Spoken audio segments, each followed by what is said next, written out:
இந்த இடத்துல தானே பெரிய விராட்டியார் வீத்திருக்கிறாள்.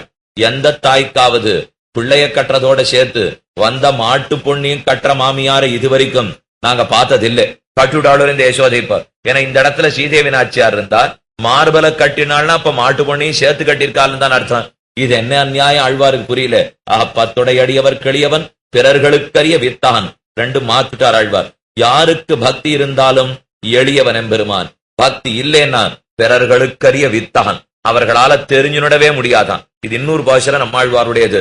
யாருமோன் நிலைமையனா அறிவறிய எம்பெருமான், யாருமோன் நிலைமையனா அறிவழிய எம்பெருமான், பெருமோராயிரம் பிறபரவுடைய எம்பெருமான், பெருமோர் உறவமும் உளதில்லை இலதில்லை பிணக்கே.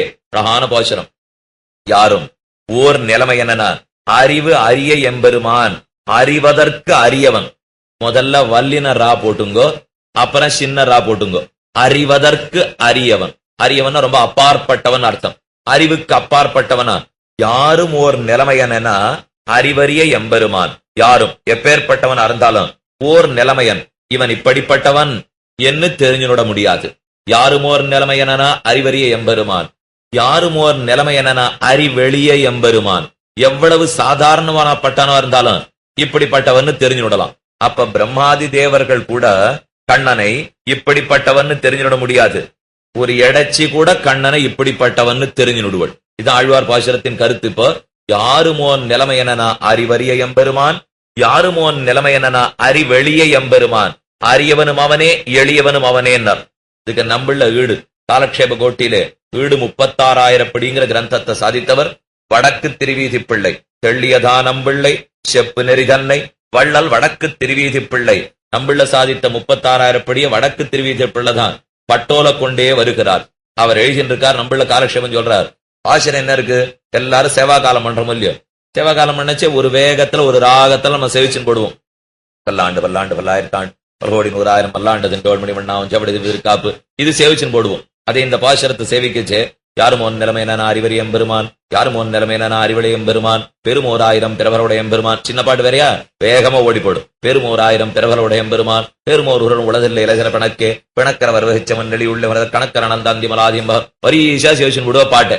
நம்மள சாதித்தாரா இல்ல இந்த பாட்டு கொஞ்சம் ஸ்வரம் சேர்க்கணும்னார். என்ன ஸ்வரத்துல சேர்க்கணுமா?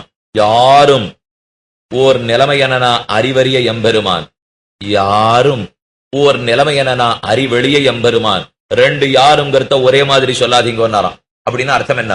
யாரும் ஓர் நிலைமையனா அறிவறிய எம்பெருமான்னா எப்பேற்பட்ட பிரம்மாதி தேவர்கள் கூட தெரிஞ்சுட முடியாது. அப்ப யாருங்கிறத தூக்கினாரோ இல்லையோ, எத்தனை வசத்தியா இருக்கிறவனாலையும் தெரிஞ்சுட முடியாது. அடுத்து யாரும் அதே ஸ்வரத்துல சொல்லக்கூடாது. யாரும் ஒரு இடைச்சி கூட. அப்ப பிரம்மாதி தேவர்கள் அர்த்தம் இல்லை, ஒரு இடைச்சு கூட தெரிஞ்சு விடுறாளோ இல்லையோ. யாரும் ஓர் நிலைமையனா அறிவறிய எம்பெருமான், யாரும் ஓர் நிலைமையனா அறிவு எளிய எம்பெருமான். சின்னவன் கூட தெரிஞ்சு விடுறான், எப்பேற்பட்டவனும் தெரிஞ்சுக்கிறது கிடையாது. அர்ஜுனா இதுதான் கட்டம். என் அவதாரத்திலே ஏவம் யோவேத்தி தத்வதா, உள்ளான அன்போட என்னிடத்துல வந்தா என்ன நான் வெளிக்காட்டுறேனே தவிர தான்கிற அகங்காரத்தோட வந்தால் என்ன நான் காட்டுவதே கிடையாது. நாயமாத்மா பிரவச்சனேன லப்யா நமேதையான பகுனாஸ்ருதேன யமே வேஷவனுத்தே தேன லப்யா தஸ்தேஷ ஆத்மா விவருணுத்தே தனும் ஸ்வாம். பெருமான பேசியோ தபஸ் பண்ணியோ பார்த்தோ எப்படியும் தெரிஞ்சுட முடியாது. அவனா யாருக்கு தன்னை காட்டணும்னு முடிவு பண்றானோ அவனுக்கு தான் காட்டான்னு விட்டான். மத்தாருக்கும் பெருமான் தன்னை காட்டி கொடுக்கறது கிடையாது. யாரோருத்தனை பிடிக்கிறான், மூலையில போறவன், இவனுக்கு தன்னுடைய சர்வத்தையும் காட்டுகிறான். ஏன்னு கேள்வி கேட்கறதுக்கு ஆள் கிடையாது இல்லையோ. பெருமான் பார்த்து ஒருத்தனை பிடிச்சு இவன் தான் என் பக்தன்னு சொல்லி ஒரு அசுரனை பிடித்தான் பிரகலாதன் விட்டான், ஒரு ராட்சசனை பிடித்தான் விபீஷன் ஆழ்வான் விட்டான், பிரகலாத ஆழ்வான் விட்டான். ஏதோ எந்த குலத்துல பிறந்திருந்தாலும் திருவங்கி ஆழ்வான் விட்டான், நம்ம ஆழ்வான் விட்டான், தொண்டடிப்படி ஆழ்வான் விட்டான். எப்படி இருந்தாலும் இவன்னு சொன்னோம்னா அது ஏவம் யோவேத்தி தத்வதா. உண்மையா அந்த பெருமானுடைய அவதார ரகசியத்தை எவனொருத்தன் அறிந்து கொள்ளுகிறானோ அவனுக்கு மறுபிறவி கிடையாது. யோவேத்தி தத்வதா தியக்த்வா தேகம். அவன் ஜென்மத்தை துறக்கிறான், தேகத்தை அதே ஜென்மத்துல விட்டுடுறான். உடனே இல்லை, அந்த ஜென்மத்தினுடைய முடிவில் தேகத்தை துறக்கிறான். மாமேதி சொர்ஜுனம், என்னையே வந்து அடைகிறான்னு காட்டினான் கண்ணன். அவதார ரகசிய ஞானம் மோட்சத்தையே பெற்றுக் கொடுக்கும் என்பதை இங்க சாதித்தார். ஆக கண்ணனுடைய பிறப்பு நமக்காக, ஆன அவதாரம் நம்முடைய பிறப்பை வெட்டி விடுவதற்காக. என்னொரு அடியான் தெரிந்து கொள்ள வேணுங்கிறது 4வது அத்தியாயத்தினுடைய கருத்து. அதுக்கு மேல நாம பார்க்க ஆரம்பித்தது விட்ட இடத்திலேருந்து மறுபடியும் கர்மயோகத்துக்கு போனான். கர்மயோகத்துக்கு அதிகாரிகளே ரொம்ப குறைவு அர்ஜுனா. ஏன்னா ஊர்ல எல்லா தேவதைகளும் அப்பப்ப பலத்தை கொடுத்துடுறது இல்லையோ, அங்க போடுவா. க்ஷிப்ரம் ஹி மானுஷே லோகே சித்திர் பவதி கர்மஜா. ஆனா எங்கிட்ட வர்றதில்லை. காங்கந்த கர்மணாம் கிருஷ்ண யஜந்த கர்மணாம் சித்திம் யஜந்த இவ தேவதாக. எல்லாரிடத்திலையும் போனா சுலபமா கிடைக்கும், என்கிட்ட லேசில கிடைக்காது. அதனால வர்றதே கிடையாதுன்னா அப்ப ஒத்துருமே கிடையாதா கர்மயோகத்துக்கு ஆளு? சாஸ்திரம் பொய்யா படுமான்னு கேட்டான் அர்ஜுனன். அப்ப கண்ணன் பதில் சொன்னான், அதுக்குதான் சாதுர்வர்ணியம் மயா சிருஷ்டம் குண கர்ம விபாகசா. 4 வர்ணத்தை பிரித்தேன், குண கர்ம விபாகத்தாலே படைத்தேன், அவனவன் பெறலாம். 4 பிரித்தேனே தவிர அந்த 4க்குள்ள இன்னான் தான் மோட்சத்துக்கு போகணும்னு நான் சொல்லல. அது சொல்லலையே கண்ணன். இப்ப சூத்ரனும் மோட்சத்துக்கு போலாம், வைசியனும் மோட்சத்துக்கு போலாம், கத்திரியனும் மோட்சத்துக்கு போலாம், பிராமணனும் மோட்சத்துக்கு போலாம். இது ஒரு சாஸ்திர வாக்கியம். பசுர் மனுஷ்ய பக்ஷிவா ஏச்ச வைஷ்ணவ சம்சரையாக தேனைவ தே பிரயாசந்தி தத் விஷ்ணோஹோ பரமம் பதம். பசு, மனுஷன், பக்ஷி, இந்த 3 பேர்ல யார் வேணா மோட்சத்துக்கு போலான்னு. நான் ஏதோ பிராமணன் கத்திரியனை பத்தி இங்க பேசிட்டு இருக்கோம். வாக்கியம் என்ன சொல்றது பாருங்க. பசுவோ பக்ஷியோ மனிதனோ. பிராமணனை பத்தி எல்லாம் பேசவே இல்லை. பசுர் மனுஷ்ய பக்ஷிவா ஏச்ச வைஷ்ணவ சம்சரையாக. இது பெண் என்றும் ஆண் என்றும் பிராமணன் என்னும் சத்திரியன் என்னும் வைசியன் என்னும் பேசிட்டு இருக்கிறதெல்லாம் வீணான வாதம். வீணா பொழுத போக்குறதுக்காக பேசிட்டு இருக்கலாமே தவிர எந்த நிமிஷத்துல கொட்டி கிடக்கிற அவனுடைய அருள் என் தலையில விழும்னு ஒரு நிமிஷம் காத்துன்னு இருக்கிறது தான் நமக்கு தேவை. இப்போ அதை விட்டுட்டு நானா நீயாங்கிற போட்டியில இறங்கினோம்னா அவரே பார்த்துட்டு இருக்காரு யாரை எப்படி தள்ளி விடலாம்னுட்டு. அழ்வார் வானமாவல பாசுரத்துல சாதிக்கிறார். அகத்த நீ வைத்த மாயவல் ஐம்புலன்கள் ஆமவை அங்கரிந்தனன் அகத்தி என்னையின் நீ அருஞ்சேத்தில் வீழ்த்தி கண்டாய் பகற்கதிர் மணிமாட நீடு சிரீவரமங்க வாணனே என்னும் புகற்கரிய வெந்தாய். புகற்கரிய வெந்தாய் உன்கிட்டக்க சுலபத்துல வந்துட முடியாது. ஆனா நான் தெரிஞ்சு விட்டேன், என்ன உன்கிட்டக்க வராது இருக்கிறதுக்கு எங்கிட்டயே நீ சில திட்டமெல்லாம் போட்டு வச்சிருக்க. என்ன வச்சிருக்க தெரியுமா? அகற்ற நீ வைத்த, உன்னிடத்திலிருந்து என்ன அகத்தி விடுறதுக்காக நீ வைத்த மாயவல் ஐம்புலன்கள் ஆமவை நன்கறிந்தனன். 5 இந்திரியங்களை என்கிட்ட வச்சிருக்க பாரு, உங்ககிட்ட இருந்து விளக்கறதுக்கு தானே நான் தெரிஞ்சு விட்டேன். 5 இந்திரியங்களை நாம கொடுத்துன விட்டுருக்கோம். வாடகை தராத நம்மளை கெடுக்கிறதுக்கு நம்ம வீட்டுல கொடுக்கற இருக்கிற 5 பேர். 5 பேரும் வாடகையும் கொடுக்க மாட்டா, நம்ம வீட்டை வாங்கினுட்டா, நமக்கு நல்லதும் பண்ண மாட்டா, கொடுத்துருவா. பெருமானிடத்துல சேர விட்டாம தடுக்கிறதோ இல்லையோ. அழ்வார் சாதித்தார், உன் சாமர்த்தியத்தை விட எனக்கு சாமர்த்தியம் உண்டு. நீதானே மயர்வர மதியநலம் அருளினாய். தெரிஞ்சுட்டேன். அகத்த நீ வைத்த மாயவல் ஐம்புலன்கள் ஆமவை நன்கு அறிந்தனன். நீ வச்ச 5 பிடியும் நன்னா தெரிஞ்சுட்டேன். அகற்றி என்னையின் நீ அரும்சேத்தில் வீழ்த்தி கண்டாய். இந்த சேத்துல வச்சு அழுத்துறதுக்கு தானே வச்சே, சேத்துல காலை வைக்க மாட்டேன். எப்ப உன்னுடைய திருவடிங்கிற தாமரையில ஹம்ச பட்சியா உட்கார்ந்துட்டேனோ, ஹம்சம் சேத்திலே கால் அழுந்தாதே. தாமரையில வச்ச கால ஹம்ச பட்சி சேத்துல ஞான வைக்குமா? வைக்க மாட்டேன் என்ன ஆழ்வார் பாசுரத்திலே சாதிக்கிறார். அதனால பெருமான் எத்தனையோ அனுகிரக விசிஷ்டன். ஆனா அந்த அனுகிரகம் தலையில விழுமான்னு காத்துன்னு இருக்கிறது ஒண்ணுதான் நம்ம வேலை. அதை விட்டுட்டு இங்கே அங்கேன்னு கொஞ்சம் தலையை தூக்கி சண்டையிட தொடங்கினாலோ, ஏதானு தேவையற்ற விசாரத்துல நாம் இறங்கினாலோ அவனுக்கு இருக்கவே இருக்கு. நான் தான் ஆளை கழிக்கிறதுக்கு தானே வழியை பார்த்துட்டு இருக்கேன். தேவதாந்திரமா இருந்தா வா வான்னு கூப்பிடும், ஏன்னா ஆள் கிடைக்காது. பெருமானுக்கு அந்த கவலை இல்லை. இப்போ எல்லாரும் தன் சொத்து வர்ற அன்னைக்கு வரட்டும் என்று தள்ளி விட்டுடுவோம் இல்லையோ. ஆழ்வார் பாசுரத்தை அழகா சாதித்தார். ஒண்ணுமில்லையே, இந்த பெருமானே எல்லாருக்கும் மோட்சம் கொடுக்கறது கிடையாது தெரியுமா? அப்படி ஒருவேளை கொடுத்தால் அந்த இடத்துல இட நெருக்கடி வந்துருமா. ஆழ்வார் சொன்னார், அது அவ்வளவு பெரிய இடமாச்சேன்னா வாஸ்தவம் அவன் மனசுல எல்லோருக்கும் இடம் கிடையாது. இங்கிருந்து மொத்த கூட்டமாக அந்த இடத்துக்கு போட்டோம்னா இட நெருக்கடி. அதனாலே எல்லோரையும் அழைத்து போவது கிடையாதாம் பெருமான். நல்ல ஜாகிரதையா இருந்துக்கணும். அவனுடைய அனுகிரகத்துக்கு பாத்திரமா காத்து கொண்டு கிடக்க வேண்டும். அதான் கண்ணன் சாதித்தான். எல்லாரும் எல்லா இடத்துல போவா அர்ஜுனா, ஆனா நான் தான் இந்த 4ஐயும் கர்மயோகத்துக்காக பிரித்து வைத்தேன். எல்லோருக்கும் மோட்சம் உண்டு. சில பேர் நினைச்சிருப்பா, இந்த ஜென்ம சூத்ரனா பிறந்துட்டா அடுத்த ஜென்மம் வைசியனா பிறக்கணும், அடுத்தது சத்திரியனா பிறக்கணும், அடுத்தது பிராமணமா பிறக்கணுமோக்கும் நினைச்சிருப்பா. ஆரும் சொல்லல அப்படி இல்ல. இப்ப எந்த ஜென்மம் பிறந்திருந்தாலும் மோட்சம். ஏன் பசு ஜென்மமா பிறந்திருந்தா ஒண்ணு அடுத்த ஜென்மம் மனுஷனா பிறக்கணும் இல்ல. பிறக்கலையா? கஜேந்திராழ்வான் நேர மோட்சத்துக்கு போனானே. ஒரு பக்ஷி ஜட்டாயு மகாராஜனை கச்சலோகானுத்தமான் மயாத்வம் சமுனிக்யாதா கச்சலோகானுத்தமான். இன்னைக்கும் திருப்புட்குழிங்கிற திவ்யதேசம். அங்கதான் கிருத்ர புஷ்கரணி, பெரிய புஷ்கரணி. பெருமான் விஜயராகவ பெருமான் போரேற்று நாயனார்னு பழ்வார் குதிரை இறைக்கிற மாதிரி அந்த குதிரை இறைக்கும். புட்குழியிலே விஜயராக தேசத்திலே கிருத்ரர், அதாவது ஜட்டாய் மகாராஜருக்கு ராமனே சம்ஸ்காரம் பண்ணதான் அந்த திவ்யதேசத்துல கதை சொல்லுவார்கள். அதனால நாச்சியார் ஒரு அடி ஒதுங்கி இருப்பள். இவர் பண்றதுக்கு ஆரம்பிச்சார். தீ மூட்டி சிதமூட்டி அந்த நெருப்பு தாளமாட்டாம சீதை கொஞ்சம் பின்ன, சீதைன்னு அங்க சீதை இருந்தாலும் கேட்க வேண்டாம், இங்க இருக்கிற ஸ்ரீதேவி பூதேவி நாச்சிமார். ஏன்னா ஜட்டாயுக்கு கைங்கரியம் பண்ணச்சே சீதை பக்கத்திலே கிடையாது. ராவணன் தூக்கிட்டு போன அப்புறம் தான் ஜட்டாவுக்கே கைங்கரியம். ஆனா இந்த திவ்யதேசத்துல இருக்கிற ஸ்ரீதேவி பூதேவி நாச்சிமார்கள் கொஞ்சம் ஒதுங்கி இருப்பா. ரெண்டு பேரும் இடது வலது மாறியும் இருப்பா. இது திருப்புட்குழிக்கு இருக்கிற தனி அழகு. அதே போல திருக்கோவலூர்ல சேவிக்கு போனா சக்கரத்தாழ்வான் சங்கத்தாழ்வான் இடது வலது மாறி இருப்பர். திருவடியே இடது வலது மாறி இருக்கும். சீர்காழியிலே இடது திருவடி மேல இருக்கும். அதாவது திருவிக்கிரம பெருமான் தான் ரெண்டு திவ்யதேசத்துல. சீர்காழியில இடது திருவடி மேல போயிருக்கும், வலது திருவடி கீழே இருக்கும். ஆனா திருக்கோவூர்ல சேவிச்சீர்னா வலது திருவடி மேல போயிருக்கும், இடது திருவடி கீழே இருக்கும். சங்க சக்கரமும் மாறி இருக்கும். அப்படியே ரொம்ப சிரமப்பட்டு ஒரு இடத்துல விளக்கின்றேன். அப்படி அங்க இடத்துல மிருகண்டு மகர்ஷி கேட்டார். அதனாலதான் பெருமாள் அப்படி சேவை சாதிச்சார். உண்மையா சீர்காழி இருக்கிறபடி இடது திருவடி தான் மேல போச்சு, வலது திருவடி தான் கீழே இருந்து எல்லாம் சொல்லிருந்தேன். ஒருத்தர் எழுந்திருந்து, ஏன் சுவாமி இவ்வளவு தூரம் கட்டப்படுறீர்? சீர்காழி பெருமாளுக்கு முன்னாடி கண்ணாடி வச்சா திருக்கோவலூர் பெருமாளை எட்டான்னுட்டார். வாஸ்தவம் தானே, கண்ணாடியை வச்சா அப்படியே பிரதிமை திரும்பி தெரியும் இல்லையோ. திருவடியும் மாறிப்படுத்து, சங்க சக்கரம் மாறிப்படுத்து. அப்படிதான் திருக்கோவலூர் ஆயன் இடைகளில தானும் சேவை சாதிக்கிறான். இதுக்காக சொல்ல வந்தேன்னா, இந்த திருப்புட்குழிங்கிற திவ்யதேசத்திலே நாச்சிமார்கள் மாறி ஒரு அடி அப்படி பின்னுக்கு வாங்கி இருப்ப. அந்த திவ்யதேசத்தை சேவிக்க செல்ல என்ன ஞாபகத்துக்கு வரணும்? பக்ஷி கூட மோட்சத்துக்கு போகலாம். மயாத்வம் சமுனுஜாதா தச்சலோகானுத்தமான். அதனால இதுல போய் நாம வசந்தவன் பிராமணன் நினைச்சுக்கிறதுலயோ, நாம தாழ்ந்தவன் சூத்திரன் நினைச்சுக்கிறதுலயோ எந்த எண்ணமும் கிடையாது. ஸ்ரீவைஷ்ணவங்கிற உயர்ந்த சம்பிரதாயம் எல்லாருக்கும் மோட்சம் உண்டுன்னு சொல்ற சம்பிரதாயம். இன்னார் இணையாருங்கிறது மாறாது. ராமானுஜர் பிராமணோத்தமர், பெரியாழ்வார் பிராமணோத்தமர், நாதமுனிகள் பிராமணோத்தமர், ஆடவந்தார் பிராமணோத்தமர். இந்த பிராமணர்கள் அத்தனை பேரும் 6 திருவடிக்காக காத்துண்டா தெரியுமா? நம்மாழ்வாருக்கும் திருவங்கி ஆழ்வாருக்கும். அம்மாழ்வார் பிறந்தது பிராமண ஜாத்தியில அன்றே வரணத்தில் இல்லை. திருவங்கி ஆழ்வார் கள்ளர் குலத்துல பிறந்தார். திருப்பாணாழ்வார் நம்பாடுவான்கிற பாணர் குலத்துல பிறந்தார்.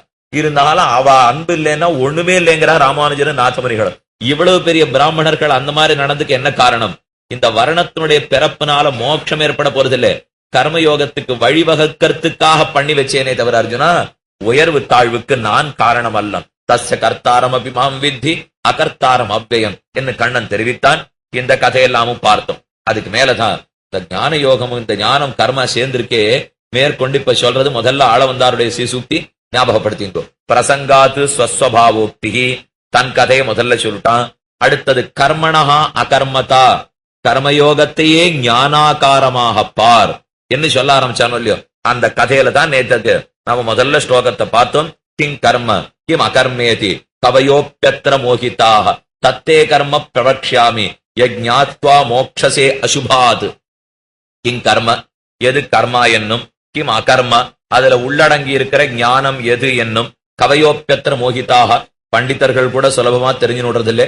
அர்ஜுனா உனக்கு புரியும்படி அதை நான் சொல்லித்தரேன் என்ன முதல்ல சொல்லிட்டான். ஏன் அவ்வளவு கட்டமா இருக்கான்? கர்மணோக்கியபி போத்தவ்யம் போத்தவ்யஞ்ச விகர்மணா அகர்மணச்ச போத்தவ்யம் கஹனா கர்மணோ கதி. இதுல கர்மாவை தெரிஞ்சுக்க வேண்டியிருக்கு. விகர்மா சம்பிரதாயத்துல ஆரம்பிச்சுட்டோம்னா 1000 கர்மா. 1 2 சொல்றா. இப்ப இன்னென்ன நாள் பிறந்தா, இன்னென்ன நட்சத்திரம் பிறந்தா, இன்னென்னத்துக்கு கர்மா, அமாவாசை முதலான தர்ப்பணாதிகள், அதுக்கெல்லாம் இப்ப நித்திய கர்மா பண்றோம். சந்தியாவந்தனாதிகள்லாம் நித்திய கர்மானுட்டானம்னு சொல்லுவோம். அதே இப்ப கிரகணம் ஒரு சொல்லியும் அன்னைக்கு தர்ப்பணம் பண்ணோம்னா அதுக்கு நைமித்திகம்னு பேர். ஒரு நிமித்தத்தை, ஒரு காரணத்தை பற்றி தர்ப்பணம் பண்றோம் இல்லையோ, அதுக்கு நைமித்திகம்னு பேர். ஒரு ஆசைப்பட்டு ஏதானம் பண்ணோம்னா அதுக்கு காமியம்னு பேர். நித்திய, நைமித்திக, காமியம். இந்த நித்தியங்கிறது 1 2, எத்தனையோ ஹோமங்கள், எத்தனையோ ஜபங்கள். நைமித்திகம் 1 நிறைய. இது நிறைய இருக்கிறதான் விகர்மான்னு சொல்லிட்டான். விவிதங் கர்ம. ஒருத்தர் வியாக்கியானம் பண்ண பார்த்தார், விருத்தங் கர்மான்னார். விருத்தம்னா ஒண்ணு கொண்டு முரண்பட்டு இருக்கிற கர்மான்னு அர்த்தம். எந்த கர்மாவும் நம்ம சம்பிரதாயத்துல முரண்படாது. எல்லாமே கடைசியில ஆத்ம சாட்சா்காரத்துக்கு தான் அப்படின்னு நான் நினைச்சிட்டு பண்ணான். அது எதை வேணா கொடுக்கும். இப்போ ஆனா கீதையில தெரிஞ்சுக்க வேண்டியது என்ன? ஆத்ம சாட்சா்காரத்துக்காக கர்மாவை செய்கிறேன்னு விருத்தம் விவிதமான கர்மாவை தெரிவித்தான். கர்மணோக்கியபி போத்தவ்யம் போத்தவ்யஞ்ச விகர்மணா அகர்மணச்ச போத்தவ்யம். இதுல அகர்மாங்கிறது கர்மயோகத்துக்குள்ள அடங்கி இருக்கிற ஞானம். அகர்மணச்ச போத்தவ்யம் இதெல்லாம் கஹனா கர்மணோகதி. இந்த கர்மயோகத்தினுடைய கதி ரொம்ப ஆழமாத அர்ஜுனா, அதனால தெரிஞ்சுக்கிறதுக்கு நீ ரொம்ப சிரமப்படுவாய் என்று 17 வரைக்கும் சொல்லிட்டு அதுக்கு மேல 18 எப்படி கர்மயோகத்தை ஞானாகாரமாக பார்க்க வேண்டும். கர்மத்திலே கர்ம பாகத்தை விட ஞான பாகம் ரொம்ப முக்கியம். ஒரு கர்மாவையும் நாம செய்ய ஆரம்பிக்கச்சே அதுல 2 பாகம் இருக்குமே. இப்ப அடியும் உபன்யாசம் பண்றேன், 2 இருக்கு. வாயை திறந்தாகணும், சொல்லி ஆகணும், கபகபான்னு ஏதானு பேசி ஆகணும், 1.5 மணி நாள் தள்ளி ஆகணும். இத்தனை வேலை இருக்கோ இல்லையா இப்ப கர்மத்திலே, இதெல்லாம் கர்ம பாகம்.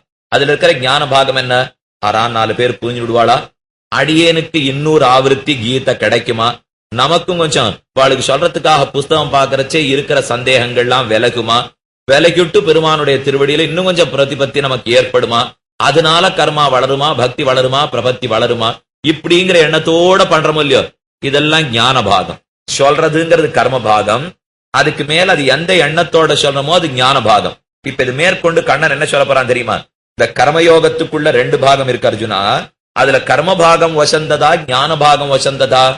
கர்ம பாகத்தை விட ஞான பாகம் தான் உயர்ந்தது. இதுதான் இனிமே சொல்ல போற எல்லா ஸ்லோகத்துக்கும் பொருள். அதனால நீங்க இப்ப ஞாபகம் வச்சுக்க வேண்டியது, எந்த ஒரு கர்மாவுக்குள்ளும் கர்ம பகுதி, ஞான பகுதி என்று 2 பகுதி இருக்கும்.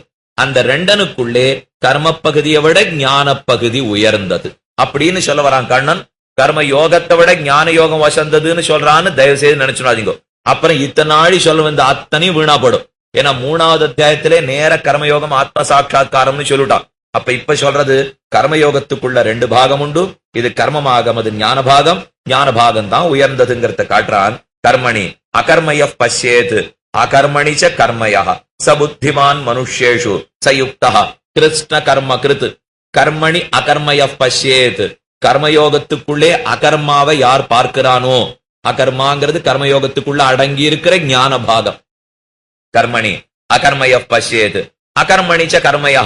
இந்த ஞான பாகம் இருக்கே, சில பேர் என்ன சொல்லிடுவாள்னா, இப்ப 2 அதிகாரிகளை பத்தியும் கண்ணன் தெளிவுபடுத்தி ஆகணும். ஒரு பட்சத்தவா என்ன சொல்லுவா, நாங்க பாட்டுக்கு சந்தியாவந்தனாதி பண்ணிட்டே இருப்போம், என்னவோ ஏதோ 1008 தரம் திருமந்திரத்தை ஜபம் பண்ணிடுவோம், கேசவாதி துவாதசநாமத்தை வாய் ஓயாம சொல்லிட்டு இருப்போம். அதுல இருக்கிற ஞானம் எல்லாம் எங்களுக்கு தெரியாது சுவாமி, பெருமானாருன்னு தெரியாது, அவனுக்கு அடிமேன்னு ஒத்துக்க மாட்டேன், ஆனா சிவன் நாராயண சிவன் நாராயணன்னு சொல்லிட்டே இருப்பேன். இது ஒரு கட்சி. அவளை தப்புன்னு சொல்றதுக்கு தான் இப்ப முதல்ல சொல்லிட்டான், கர்ம பாகத்தை விட ஞான பாகம் தான் வசந்ததுன்னுட்டு. அப்ப அந்த கட்டி அடிச்சு வீழ்த்துட்டான் கண்ணன். வெறும கேவல கர்மா பண்ணி பிரயோஜனம் இல்லை, ஞானத்தோட கூடின கர்மாவைத்தான் பண்ண வேண்டும். பச்சற்ற கர்மாவா இருக்கணும். பண்ணினேங்கிறதுக்காக பண்ணாதே. ஆழ்வார் ஒரு பாசுரத்தில் சாதித்தார், புனிதனையே புந்தியால் எண்ணாது அந்தியால் ஆம்பயன் என்கொல்னு பாசுரம். பெருமானுடைய திருநாமம் தெரியாதான், அவனை பத்தி நினைக்க மாட்டோமா, ஆனா கையில ஜப்பமாலையை வச்சுன்னு உருட்டின்டே இருக்கான். அந்தியால் ஆம்பயன் என்கொல். இவன் நித்தப்படி 3 வேளை சந்தியாவந்தனம் பண்ணி எந்த பிரயோஜனம் இல்லை. சந்தியாவந்தனத்தை சொல்ற கேசவ நாராயண மாதவா கோவிந்தால நம்பிக்கை இல்லை. ஆனா சந்தியாவந்தனம் போது கேசவ மகா நாராயண மகா மாதவாய மகா கோவிந்தான மகா அச்சுதாய மகா இப்படின்னு சொல்லி லாபம் இல்லையோ. அப்ப வெறும கர்மாவை பண்ணி பிரயோஜனம் இல்லை, அது ஞானத்தை உள்ளடக்கிய கர்மாவாக இருக்க வேணும் என்று தெரிவிக்கிறது முதல் கட்சி. அதுக்கு கர்மணி அகர்மய பஷ்யேத், கர்மயோகத்துக்குள்ளேயே யார் ஞானத்தை பார்க்கிறானோ, கர்மயோகத்தை ஞானாகாரமா யார் பார்க்கிறானோ அவன் தான் சிறந்தவனுட்டான். அடுத்த ஒரு கட்சி இருக்கும், அது மொத்தமா வேற மாதிரி கட்சி. அது என்ன பண்ணும்னா, அதெல்லாம் ரொம்ப வசந்த கட்சி. அது என்ன சொல்லும், நாங்கள்லாம் ரொம்ப ஞான யோகத்துல இருக்கிறவா, உங்களாட்ட இந்த நித்திய இந்த சந்தியாவந்தனம் பண்ணித்தான் எங்களுக்கு மோட்சம் போனோன்றது இல்லை, உங்களாக தர்ப்பணாதிகளை பண்ணித்தான் போனோங்கிறது இல்லை. இதெல்லாத்தையும் நாங்களா தாண்டினவா. பெரியவர்களா இருந்தா இப்ப நம்ம ஆழ்வார் எங்க போயிருப்பார், ஒங்கி போயிருக்க மாட்டார். அவர் திருப்புலி ஆழ்வார் அடியோட உட்கார்ந்து விட்டார். சில பேர் ஆழ்வார் பாசுரத்தை கேட்ட உடனே நமக்கே அந்த நிலை வந்துடுத்துன்னு பிரமிக்க ஆரம்பிச்சிருவா. இது நிறைய பேர் பழக்கம் என்னன்னா, பாசுரத்தெல்லாம் கேட்போம், நாம கூட இதே நிலையில தான் இருக்காம போல் இருக்கேன். திருக்குறளுடைய பெருமானை சேவிக்கிச்சு அதே மாதிரி தான் நமக்கும் தோன்றது, வானமாவில பெருமாளை சேவிக்கிச்சு அதே மாதிரி தான் தோன்றதுன்னு நினைச்சு விடுவாங்க. கண்டிப்பா அந்த நிலை அவ்வளவு சுலபத்துல வந்துட போறது இல்ல.